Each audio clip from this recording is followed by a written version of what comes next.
This EPIC survey confirmed the data that we had in the past, that the majority of the patients with cancer, they suffer for pain. But they suffer not only for moderate pain, they suffer for high pain, for very distressing pain.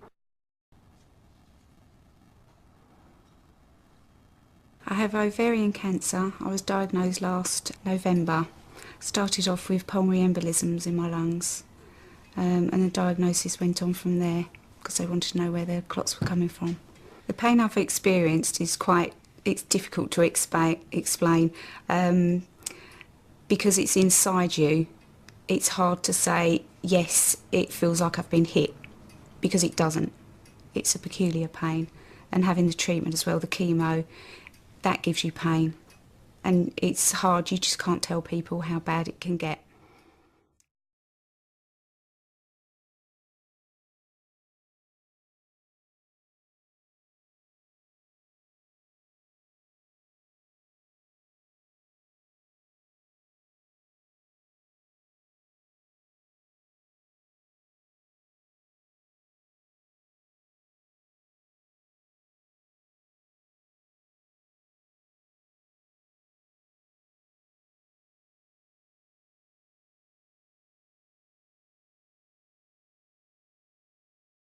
Scientific advances like this one are important and should give us hope that there's a better way forward than scientific advances that require the destruction of a human life.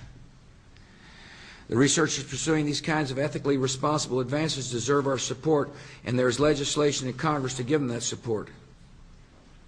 Recently, the United States Senate passed a bill sponsored by Norm Coleman and others that would authorize additional federal funding for alternative stem cell research. The bill was approved with the backing of 70 United States senators. In recent years, when it comes to stem cell research, rather than furthering discovery, our government has forced what I believe is a false choice between sound science and moral values. In this case, I believe the two are not inconsistent. As a person of faith, I believe we are called to care for each other and work to ease human suffering. I believe we have been given the capacity and will to pursue this research, and the humanity and conscience to do so responsibly. It's a difficult and delicate balance.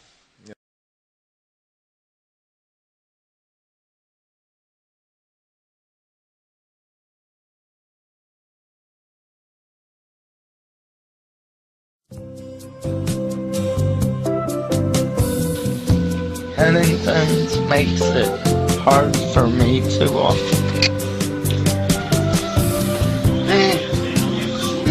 Killer me.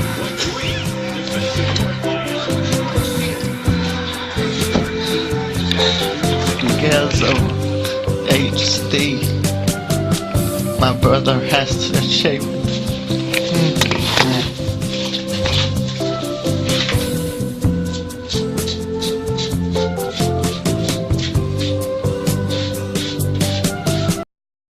An acute disturbance of the central nervous system. Do you remember how I was on ESPN last year and they talked about Huntington's disease and everything? She actually started showing signs while I was being born.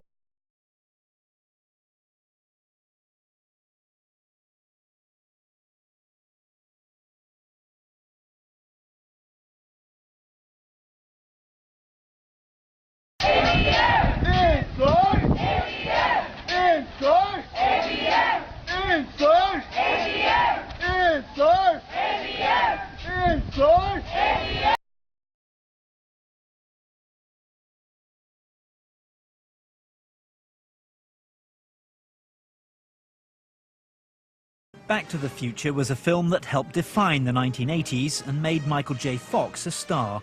More hit movies followed, as did a string of awards for his TV series like Spin City. Now, though, his future's increasingly defined by Parkinson's disease. As soon as I wake up, I can't go back to sleep. I mean, it starts going.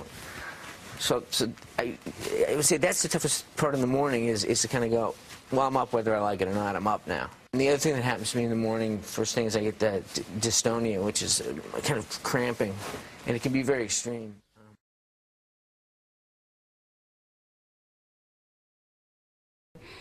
that gives you pain. And it's hard, you just can't tell people how bad it can get. Not just physically, but how you feel as well. It comes across like you're being lazy, like you don't want to do things sometimes, but the pain is quite severe. Sometimes the patient in very bad pain